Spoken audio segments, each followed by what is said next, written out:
It has been quite a delay. Blame all of the game releases, but Challenge Series is not going anywhere. We are back with episode 111. Make a wish or something, I don't know. Here in the Challenge Series. And this week we have the qualifiers for the Clubman Cup. Same shtick as usual, we all know it by now. The first race of these qualifiers is Road Atlanta, which we've already established. Well, I say established. We've already arranged for that to also be one of the venues in the Clubman Cup. So, sort of transferable experience. If you do well enough to qualify here, you'll probably do well when you get there in the race. So, or in the actual championship proper. So I guess we'll just head in and see who makes it at this first point of contention here for the qualifiers.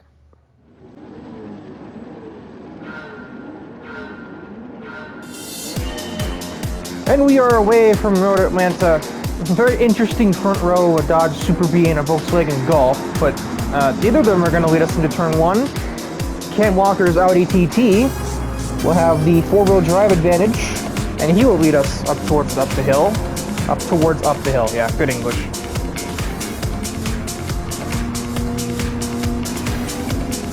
Missing that Cam has adapted to the circuit so quickly, considering he's had very limited, if any, track time at this course. He seems to be adapting pretty fast, considering Noir has raced here at least a few times. I could think of two offhand. Of course, you know, as per usual, top four in each race this week will qualify to the Clubman Cup. So, technically speaking, Reiko doesn't need to try and pass anybody, but she probably should try and pass Schwartz anyway, just for insurance.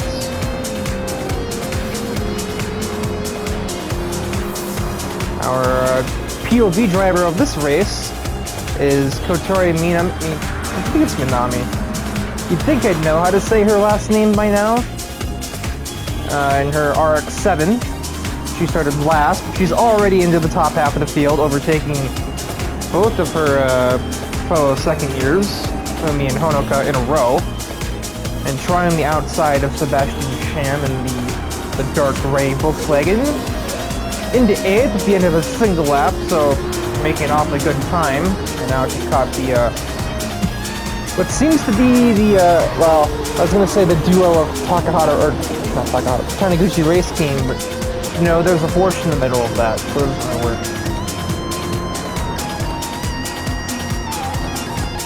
At some point, Reiko has overtaken Schwartz. That Golf not faring terribly well, even with the engine swap, but it has.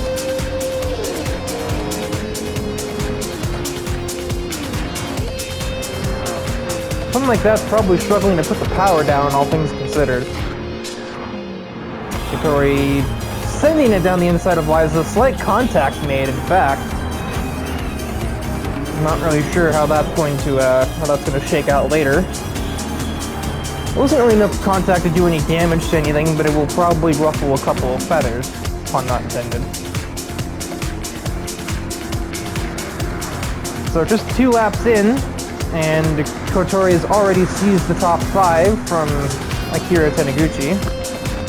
So, but he's not quite done yet. He's gonna give it a big move, and also Liza's gonna give Kotori a bit of a return tap, but it's not really gonna do much.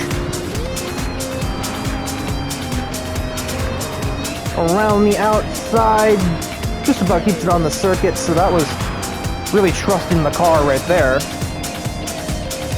And now one Golf stands between Kotori and the Golf, like a transfer position.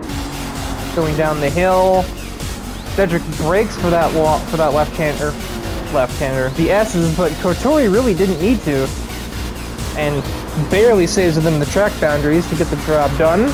And into the top 4 goes the RX-7 driver. The top 3, though, are a pretty good ways ahead. As you can see here, Reiko Mishima is trying to look for a move on the Super Bee of Noir.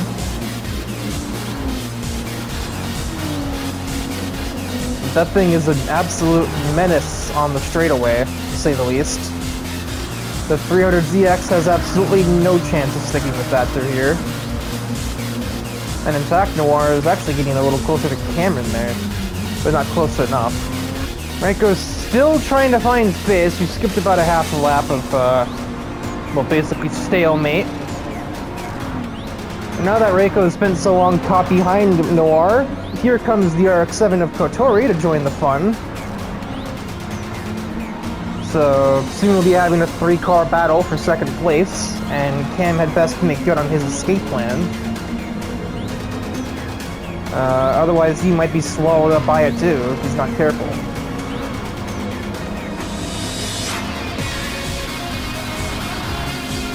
Yeah, the power of this thing, I mean, I shouldn't really be surprised that muscle car has a lot of power, but I still am.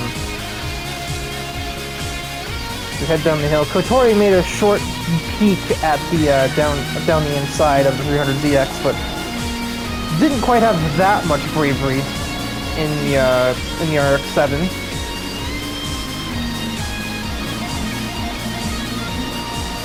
Now, more contact made on the exit of the fast final turn, which Reiko had to back off for because Noir wasn't taking it very quickly. Around the outside, she'll get one. Can Kotori find a second overtake? It's going to take us to the next corner. Corners, I should say. Still on the outside. Now it's the inside, and now the RX-7's poking a little ahead. 3 wide, Reiko just sends it down the middle of all 3 of them. That was quite a risk to take, considering all 4 of these cars would be qualifying pretty handily as things stand now. Schwartz is quite a ways back in 5th, and he's holding literally everybody else up. Noir's going to get back to 3rd by the looks of it, or certainly try, but she cannot brake late enough. Mishima's going to hold it on the outside to stay in 3rd. However, we do have a straightaway, where that Super B is going to be a threat to that Nissan's existence. And Kotori might still be a threat to Cam's existence. She's blinking her headlights. I don't know how easily distracted Cam really is, but I don't think that's going to work. Maybe it's a warning. She's already there. Late braking around the outside. How did you do that? Okay. So somehow Kotori made that work, and she's going to take the lead with just 2 corners to go. Noir also did the same thing with 3rd. And there you go. Kotori is your winner from Road Atlanta, taking the lead with maybe a several hundred yards to go at most. Cam will still get 2nd place. Noir got... You look back at how Noir got her move done, it was the same thing, except she did it down the inside rather than down the outside. And then she just got traction. Not enough, not a lot of traction, but just enough to dissuade the 300ZX.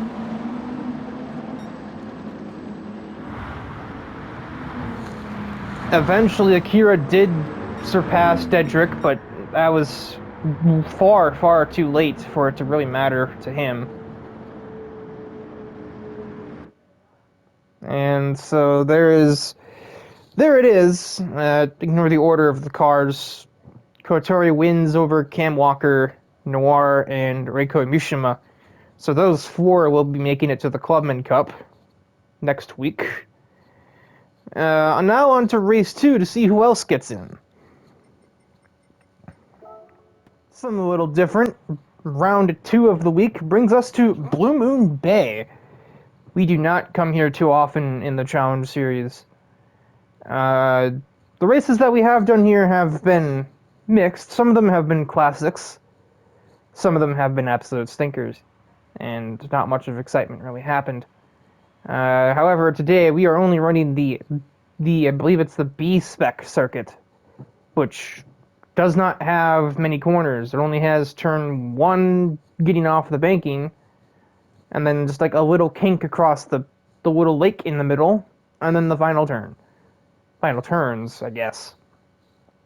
It's not a super complex layout, and definitely favors top speed over everything else, so it'd be interesting to get, I guess, variety. Admittedly, I don't know why we settled on this layout. We could very easily have done the full layout. Instead, we run like a bunch of laps here, but regardless, This is what we decided on for, I guess, maybe variety's sake.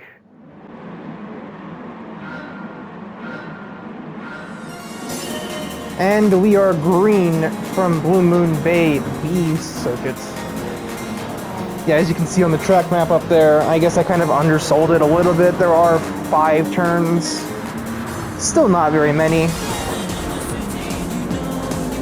We're on board with Thea Angelos? I think it's Thea. It might be Thea, but I think it's Thea. And making a little contact with Quito there. As we all head into this very narrow corner. That corner already seems pretty narrow going the other way, but coming from this direction, it's even worse. This whole area is not very wide, actually, now that I'm looking at it. But Thea is finding ways to make up spots nonetheless. Four-wheel drive advantage, and one of the more peppy vehicles in the category as far as acceleration. Already getting her into the top 10 after just a handful of turns, literally. The same could not be said for RSA Chigaya, who's... oh my god! Okay, what just happened there? I was gonna say the same can't be said for RS's front-wheel drive Golf. Today is not a good day to be a Volkswagen. What happened to you?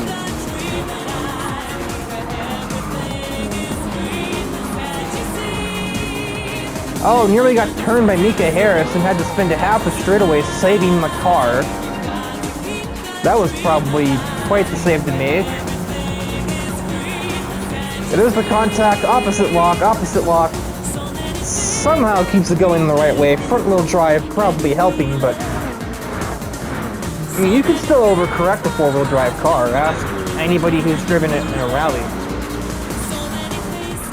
This is quite a turn one. Tap the brakes. It's like a high-speed ring, but simpler. Oh, Tuco de Santos understeers straight into the wall. Somehow, no damage done to the hot rod. But it will certainly cost him some speed. Though that thing has such a power band, it doesn't even matter. Sneaks down the inside of Brianna Tao at a full throttle corner. I don't know how you just did that. Angelos will follow, or try. Won't quite be able to outbrake the RX-8 though.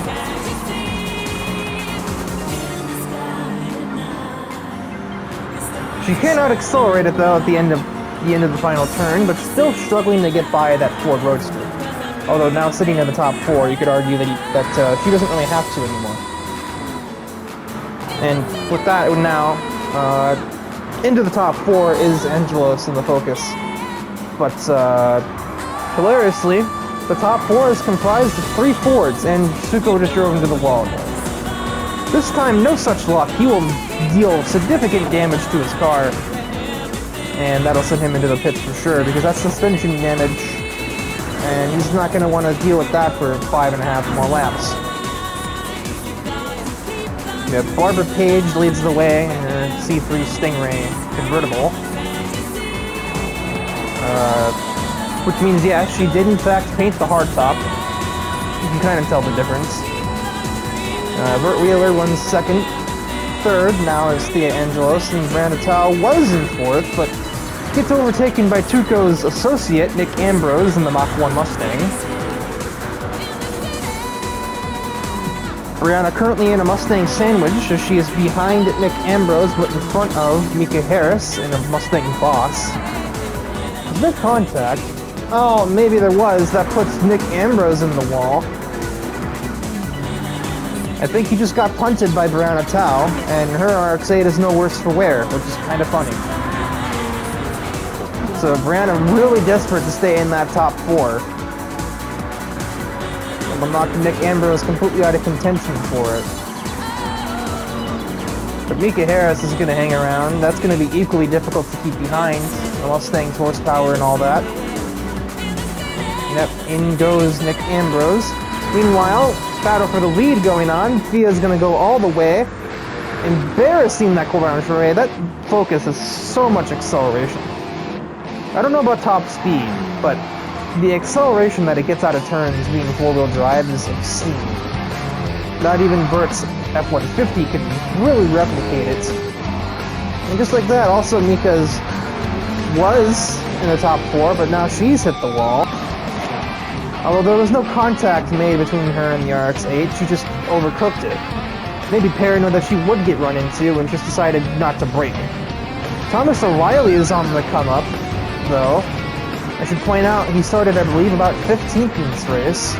So, Angelos is not the only driver that's just rapidly improving their position right now. Meanwhile, Vert and Barbara are fighting for P2. Vert will take that spot away in the F-150. Surprising move. Mika's gonna get knocked back out of the top 5 and out of contention altogether. Oh, Barbara takes it back. Tuco de Santos getting in the way of both of them. Blue flags, my lord, my lad. Into the wall he goes again. He shouldn't have been in the way, if you ask me. I think he deserves that. And his associate Thomas O'Reilly is currently trying to get into the top 4 as we speak. Maybe that's his plan. He's going to try and play obstacle for Brianna to get one of his guys in. Does Ambrose really have that kind of camaraderie or cooperation? I don't know. I would ask Thrasher, but, well, you know, I kind of haven't seen him in like a month and a half. It's starting to get a little concerning, if I'm honest. Oh, wow. Yep, alright. See you later. That RX-8 is powerless to stop that. Rebecca's not quite going to get to her. 150 into turn 1? Yeah, you better slow that back down. There's no way you're carrying that speed through there. Barbara's pushing to stick with Brianna. Brianna, where did I get that name from? Thea. Gotta talk about her more than talk about the leaders. It's just force of habit to say her name instead of whoever I'm actually looking at. I think it's safe to say with the pace of Thomas, if you can avoid hitting a wall, he will be able to stay in the top 4 over Tao. She should be in like a 9th by this point, but everybody that's passed her has found some way to hit an outside wall. Except for Thomas. And Thea.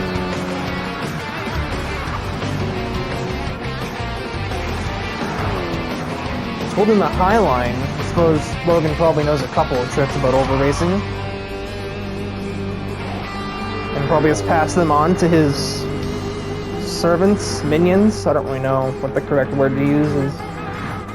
I guess, you know, drivers, but he literally summoned them from hell. He did not, like, hire them in the typical way you'd think of, so I don't really know what the proper terminology is. Barbara and Vert both get desperate at the final corner. Thea took her foot off the gas a little bit, just trying to bring it home, and bring it home she will, with the victory for the Focus. Barbara holds on to 2nd over Vert Wheeler, and Thomas O'Reilly will come from the bottom 5 positions, I believe, to grab 4th place. But the rest of his team really probably wishes they could forget today. 18, 19, 20 for the trio. And Tuco has more damage even at the end of the race, being lapped by over half the field. He clearly has not adapted to this circuit too well. Maybe you could take a few pointers from O'Reilly, huh? Sorta kinda forgot there was a new car in that race. Logan Cool debuted a 2015 Camaro this week for the 640 class. I kinda forgot about it even though it's right on the front row. And the reason for that is because of this. Gets just slammed to the wall by Vert Wheeler on lap 1, turn 2, and that banished him to the lower mid-pack by the end of the race. He ended up finishing in the grand old spot of 12th. Battling with Mika Harris and dealing with Tuco's dumb shit. He didn't do anything wrong in that race, but, like, I don't know what, I mean, blue flags are a thing that he completely ignored the whole race, so it is kind of hard to really say that Tuco was by any means a great driver. If he put himself in the wall 3 separate times, got lapped by 3/4 of the field, he might want to go reevaluate himself after that one. That's all I can say. But yeah, 12th for Logan on debut, so that just speaks, if anything, to how many people had problems during that race. Like, he got damaged on lap 1 by being slammed into the wall by Vert Wheeler, and still nearly got back to the top 10. So, yeah, yikes. The third race of this week brings us to Kyoto Park. And I guess we're really keeping up the streak of unconventional venues, since we don't really come here too often either. We do race here more often than we do at Blue Moon Bay, but that's really not saying much. Gas. Yeah, day three of the week of the racing week. I don't even have anything to comment at this point. I've already exhausted all of my interesting introductions in the first two races. Okay, shut up.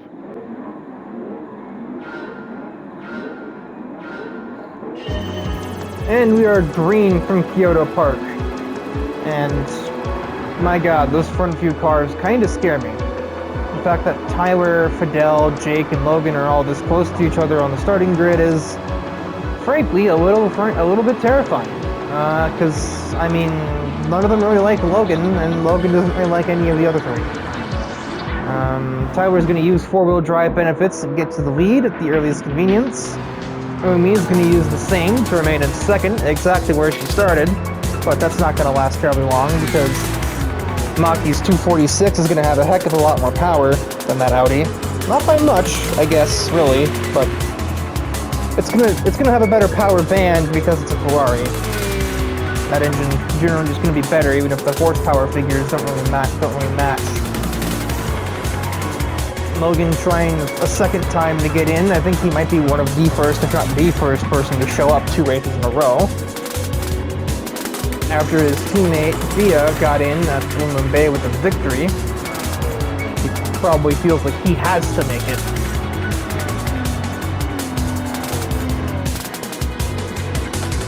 We head towards the hairpin. Somewhere in this mess is Nico Yazawa, who is our POV driver of this event. She's already in the top half of the field and looking for more. Not really able to get more yet though. Nozomi just sends it around Derek De La Cruz to try and get away from the super driver. De La Cruz got absolutely mugged right there, losing 2 places in a single complex. He tries to get one of them back, but he really can't get the braking done right.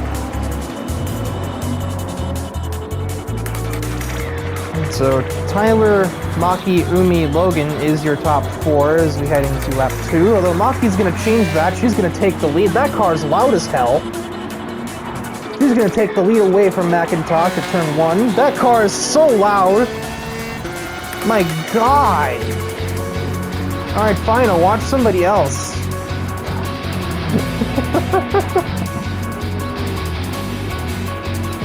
Car just as equally loud, rambunctious, or more like loud and obnoxious as its owner. Speaking of loud and rambunctious, here comes Nico around the outside of 2 cars. He's gonna get Logan and Umi done at the same time. Maybe? Yeah, she is clear, and Logan and Umi are battling for 4th. It's interesting that these 2 are the ones fighting, because I've seen Logan and Umi chatting in the pre-race, I believe. That's what I was told was happening. I wasn't there, so... Maki is currently in the way, but her... I really want to stir the pot and call it her girlfriend. I don't really know if that's a really correct way to do that, especially not right now, but... she has indeed caught up to Maki, so as we just passed the halfway mark, a very sideways Nico will chase down the leader. An attempt to out-drag it into turn 1. Won't be an easy thing to achieve though, but she will manage. I just saw Jake hit for damage from the leaderboard. Have to try the long way around though, and that's apparently going to work. I don't know how that happened, but here we are. All the way around the outside of like one of the longest corners in racing history. And the new leader is the Supra of Nico. And she's immediately driven pretty far ahead of Maki at, the earliest possibility. Tyler's still running in a relatively safe 3rd, but it's Umi, Derek, and Logan fighting for P4, which can concerns me as well, because God knows Logan's relationship with the entirety of Urban Estate Racing Team is not amazing. He doesn't really like anybody on that team. The only driver in that whole alliance he likes would be Barbara. Well, me forcing Tyler to take to the grass, so I don't think he'll appreciate that one too much. Now he's got his teammate as a wingman, and Logan desperately trying to stay near.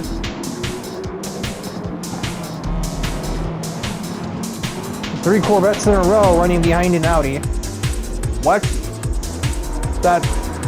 I didn't say any of that, okay? Two Chevrolets in a row. They're not running behind the Audi because there's a Subaru there. There are two more Camaros back here though, so there are like 4 Chevys in the top 10, but you know.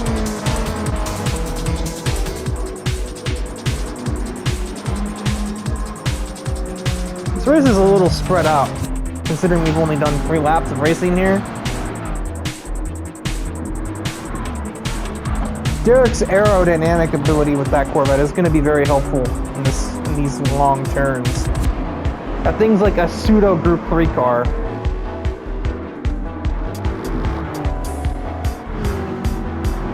I imagine you'll be able to get up to Umi using that.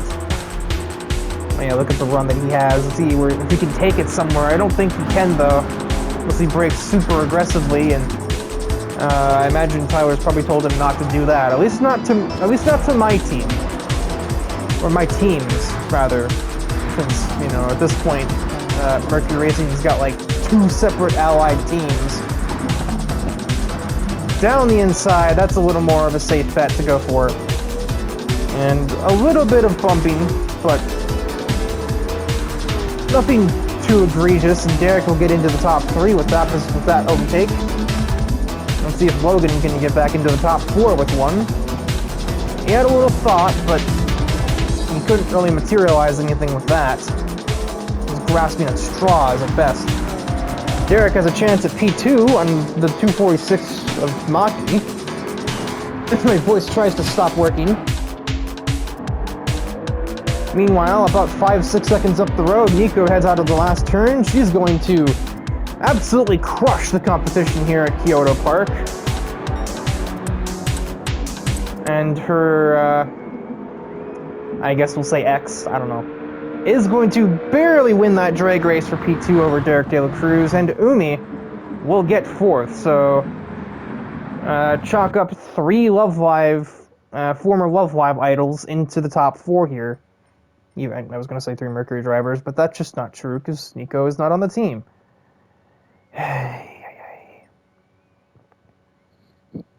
Tyler fell off hard at the last second. He was running, I think, like 3rd towards the end of lap 3, and he ends up getting a mere 7th place out of the deal. So the second that he let his teammate by, his race plummeted. That is a rip, as they say. Unfortunately, Jean will not be joining his teammate Barbara in the championship. Not with a result like 19th. He won't be. Only one Corvette gets to make it today, and that will be Derek De La Cruz. Race 4 of this week brings us to a relatively foggy and hazy high-speed ring. Yeah, in case Blue Moon Bay wasn't already top-speed oriented enough, this track will secure that notion. You know, high speed is literally in the name, after all, so that looks kind of ominous. That wide shot. I'm not gonna lie, with the heavy cloud and slight fog cover.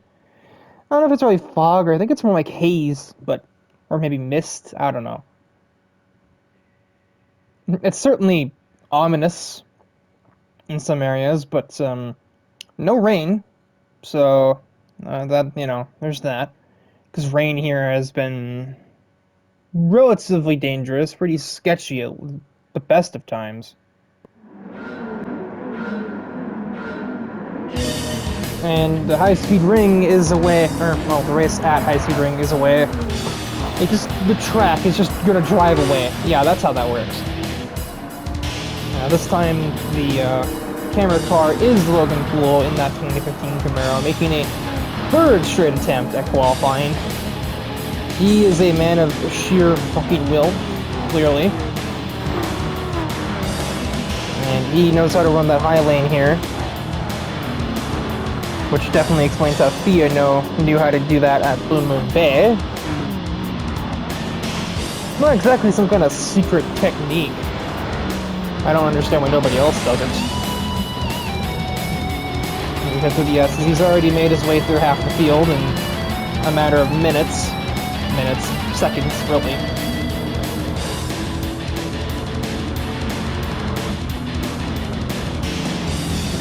Almost down the inside of Harada. Actually, he will be down the inside of him and ahead of him on the exit.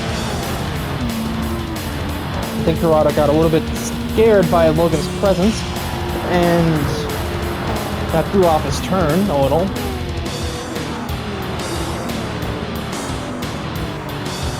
Around the outside of Takahata and Kitano. He might get a third driver on that team here as well. Now outdrags Sugimoto to pass a third TRT driver in the span of about a quarter mile. And there's a fourth one right in front of him with John Large's 240Z around the outside, and there's another one. The TRT dropping like rocks at the moment. So everybody got through lap 1 without damage. That's quite rare.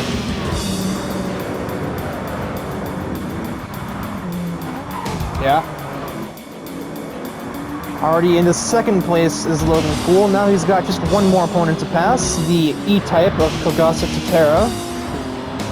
Tatara, actually. Tries to sweep around the outside. Gets a cutback.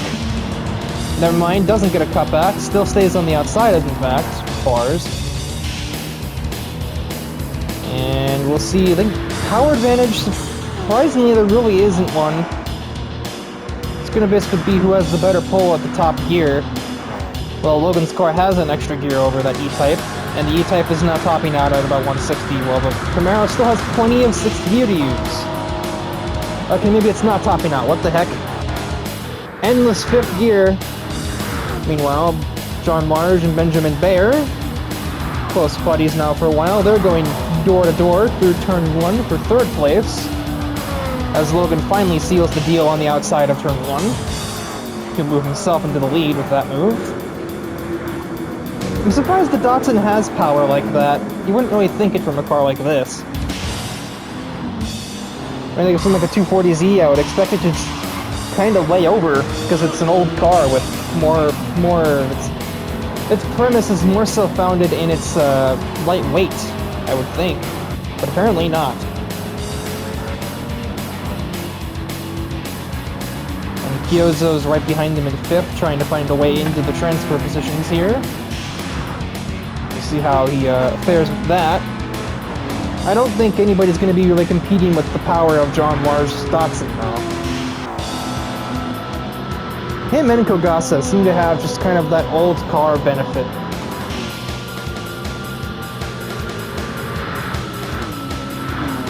I did not know this car had 6 gears. What? Old ass Datsun 240 has a 6-speed? Huh? Okay. News to me. Kogasa makes a peak, but Logan is just able to hold so much more momentum on that high lane. It's just, you can't stop it. That is obscene to me. To the start of the next lap, just about, and John Large is real close to the back of that E-Type now. He might have a chance at her right here. Although his momentum has stalled out a tiny bit after he got out of the turn. And all these cars are basically at a dead heat when it comes to straight line speed. That E-Type, that Camaro, the 240Z, even the 365 is pretty much hanging right there. I think this is going to be a procession because all 4 of these cars are dead even. Here's Lilith Chen, who really hasn't shown up much at all in the Challenge Series since she made her debut. She's a pretty rare appearance in that rather uniquely colored Genesis. But she's going to try and make good on it this time around. She's going to try and get 5th place on the MR2 of Kitano, but her momentum will stall. She's just going to send it though, and Kitano gives the respect and the room on the racetrack. And basically just lets that happen. We do have about a mile per second. John Large basically got a splitter in there and nothing more, though. But Chen, looks like that Genesis is pretty flippin' fast. Yeah, look at that. It's pulling on the 365. And the 365 has slipstream off of John Large, so that's quite something. Not enough of one, though, but it seems to be better at cornering because it's a newer car, while still having the same effective handling properties, so she might steal a spot here that do what Kyozo couldn't. He's still kind of hanging around, but he hasn't had enough speed to get by anybody. And then Kyozo's employee Akira is not far away either in 7th.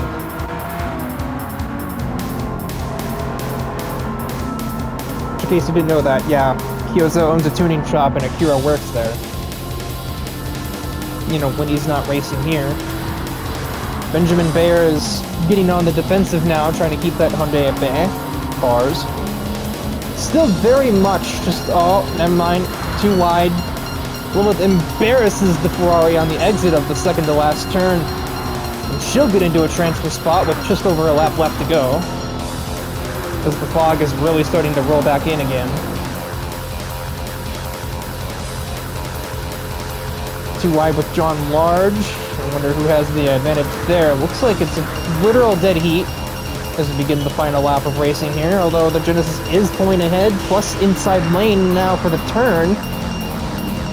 Lilith is going to get there. Kyozo in the background is going to get into 5th place, but that's still not going to get him a transfer. Benjamin's race is slightly falling apart, but he's going to at least fight back against the Toyota.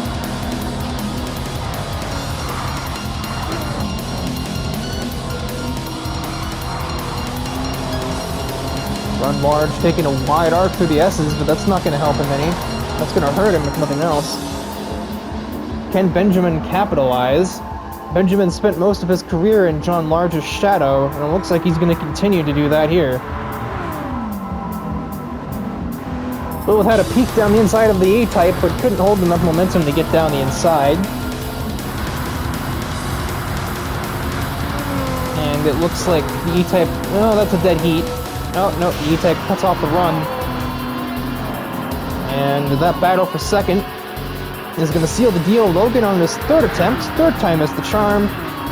He will win from High Speed Ring and make his way to the Clubman Cup.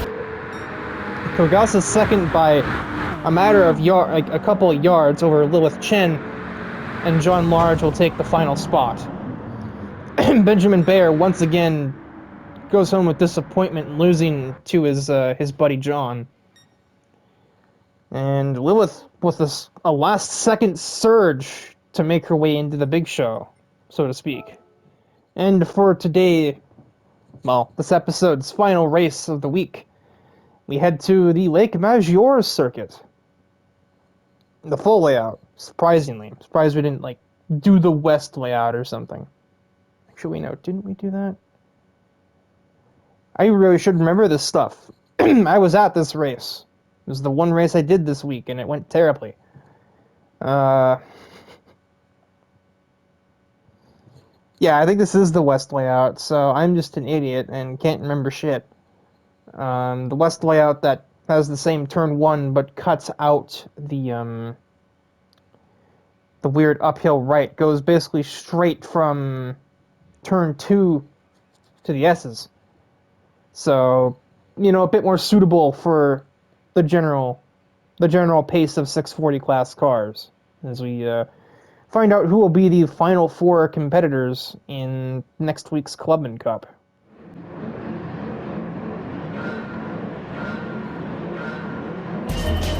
And we are green from Lago Maggiore. It didn't really help my week here that I started in 18th. But I'm not the one that's really relevant. The one that is relevant is Ellie Ayase in her Porsche. who started in last. So she'll be the the focal driver, as is tradition. And we've been over this before. Costanzo Modesto started on the pole for his home track, one of them anyway, but was very quickly ousted by Liza Kaiser and Francesca Franzi, who, a little hometown hero, probably even way more so because she actually has a successful racing regimen, and Modesto's just an ambulance driver. Too wide they go into the banked corner, and contact is made, which is kind of rare, but then again, Liza didn't really leave a whole lot of space on the inside there when Francesca was very clearly there. Rebecca Briggs moves into third place, and Francisco Franzi is sitting in fifth place, not far away from, one of the required positions. Oh my god, Ellie is already looking for seventh place. Jesus, slow down, woman. I mean, don't slow down because it's a race, but you know what I mean. Wasting literally no time, even with a car that is generally considered to be underpowered for this category. Anya looking for fifth on Francisco, not going to get it into the final turn. We'll get the advantage on the exit, but it doesn't take it anywhere. That is a almighty conga line of cars behind them. Ellie had a peek, but instead Hanyo is going to be the one sending it down the inside of Francisco. Pretty smoothly executed, though.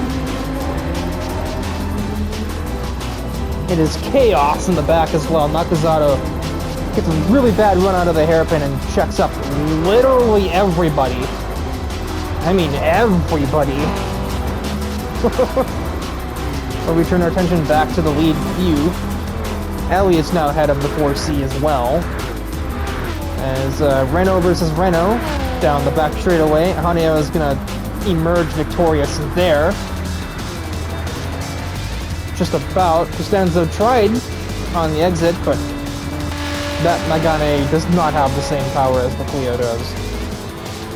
It's still pretty much bumper to bumper between the Porsche AG representative and the Scuderia Fidanza representative. God knows those two teams have a history.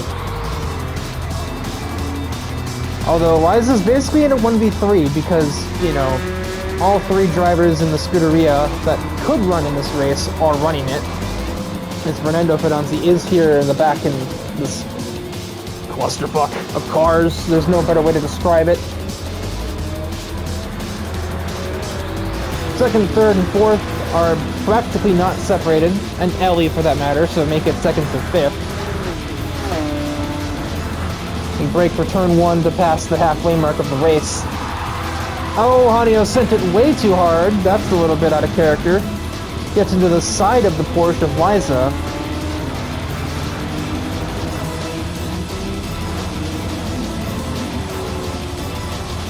Whoa, Ellie! Hang on to it. Tried to pull a fast one on Rebecca and nearly got Porsched to death.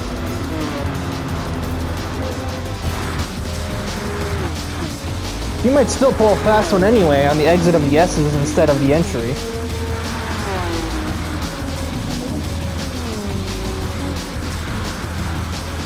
And Costanzo Modesto is going to try and do the same. Rebecca goes wide trying to fight it out. And gets a taste of the sand. So now Ellie is into the top four, which, those are the important spots, so to speak. Her and Hanyo are going to attempt to take on the two giants of automotive testing with Porsche AG and then Scuderia Fidanzi. I guess this isn't really a test team, but you get the picture anyway.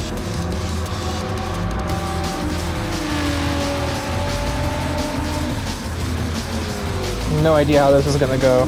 No, in many other circumstances, I would immediately put the safe money on Mercury Racing, but against these two, especially Francesca with their home track advantage at play, it ain't going to be easy. Ellie let Hanyo pass, since she decided that maybe Ellie was showing more pace, and it's showing. Battle of the 930 Gen 911s as we head through the slow section, which is ironically where the Porsches would be the best. But they're losing each other time, fighting for second. Hanyo very wide in the background, trying to stay with the pair.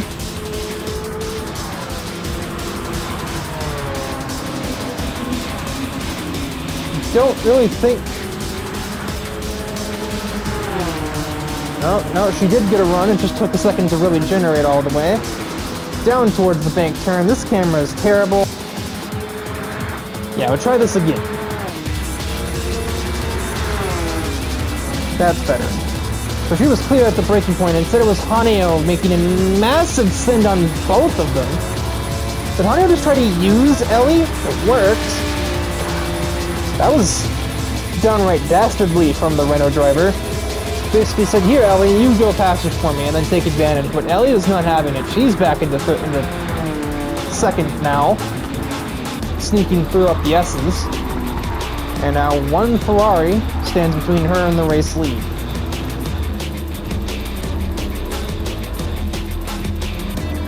And for better or worse, that Ferrari is not Maki.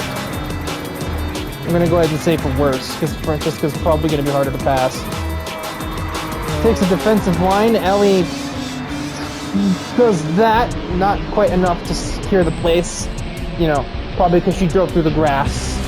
Seems like a logical explanation to me, anyway. Francesca defends again. Has to, I think, pulled the handbrake to get it to stop there. Ellie had a peek, but nothing doing. Haneo is still there in case things go completely awry. I don't know, I don't think they will, necessarily, but you never know. Stranger things have happened. Ellie's gonna try it again at the bank turn. This will basically be her final good chance at it. I hate this camera. I don't like this camera. I want to see what is going on. Thank you. Oh, Francesca just swooped in on the entry with late braking and barely hung on to that spot, but up the S's, Ellie's been really bold with the surprising grip of the Porsche, nearly running into the back of her with the speed difference they were carrying. And up the S's again, Ellie will make up another spot and into the race lead with just a handful of turns left. Haneo's going to try and throw Fidanzi off her line to secure the bag, so to speak, for Ellie. And plays the port roll. Oh, I'm kidding. She's not going to support. She's going to attack. She's going to go for second. Ellie is going to win here at Lago Maggiore, defeating the hometown hero, and drag race that Haneo won by a matter of inches for second. So, Mercury Racing has just run a larceny on both Francesca and Liza to take first and second here at Lake Maggiore. The hometown girl will still claim third and will still move on to the Clubman Cup. And Liza will get fourth place, being the final driver to make it into our field. And, well, not for nothing, but a commendable job from Costanzo Modesto. Front-wheel drive cars tend to be really underpowered. So he still managed to make it into sixth place in his glorified mini ambulance. And, I mean, you know, these are... There's not really much shame in losing to these cars either. So, with that said, our final field going into the Clubman Cup next week will be Kotori Minami, Thea Angelos, Nico Yazawa, Logan Cool, Ellie Ayase, Cam Walker, Barbara Page, Maki Nishikino, Kogasa Tatera, Haneo Koizumi, Victoria Noir, Vert Wheeler, Derek De La Cruz, Lilith Chen, Francesca Fidanzi, Reiko Mishima, Thomas O'Reilly, Umi Sonoda, John Large, and finally, Liza Kaiser, which means that she'll end up being the POV driver for the first round of the Clubman Cup. But that is for next week. As for now, I must depart.